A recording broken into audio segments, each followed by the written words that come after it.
దేశంలోనే తొలిసారిగా హైదరాబాద్లో డయాబెటీస్ వాట్సాప్ ఛానల్. రోగుల సౌలభ్యం కోసం కాంటినెంటల్ ఆసుపత్రి ప్రయోగం. 24 గంటల పాటు వైద్యులు అందుబాటులో. దేశంలో రోజురోజుకు మధుమేహం సమస్య పెరుగుతుందని, అదేవిధంగా ఈ వ్యాధిపై అపోహలు కూడా పెరుగుతున్నాయని కాంటినెంటల్ ఆసుపత్రి చైర్మన్ డాక్టర్ గురు ఎన్ రెడ్డి పేర్కొన్నారు. ఈ అపోహలను దూరం చేసేందుకు, డయాబెటీస్పై అవగాహన కల్పించేందుకు కాంటినెంటల్ హాస్పిటల్ దేశంలోనే తొలిసారిగా వాట్సాప్ ప్రత్యేక ఛానల్ రూపొందించినట్లు తెలిపారు.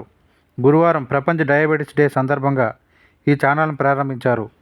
ఈ సందర్భంగా ఆయన మాట్లాడుతూ, ఛానల్ ద్వారా వ్యక్తిగత పౌష్టికాహార చిట్కాలు, నిపుణుల సూచనలు, డయాబెటీస్ కేర్కు సంబంధించిన తాజా సమాచారాన్ని ఎప్పటికప్పుడు అందజేస్తామని గురువారం ఎన్ రెడ్డి చెప్పారు. 30 ఏళ్ల క్రితంలో మహిళల్లో 12% ఉన్న డయాబెటీస్ ఇప్పుడు 24% పెరిగిందని, పురుషుల్లో 11% ఉండగా 23% పెరిగిందని వివరించారు.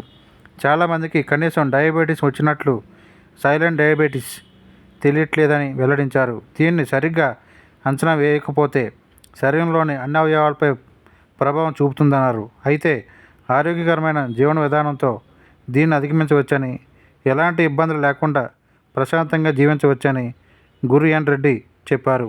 వాట్సాప్ ఛానల్లో డయాబెటిస్టుతో పాటు న్యూట్రిస్టులు, కార్డియాలజిస్టులు, నెఫ్రాలజిస్టులు, న్యూరాలజిస్టులు సహా అనేక మంది వైద్య నిపుణులు 24 గంటలు అందుబాటులో ఉంటారని చెప్పారు.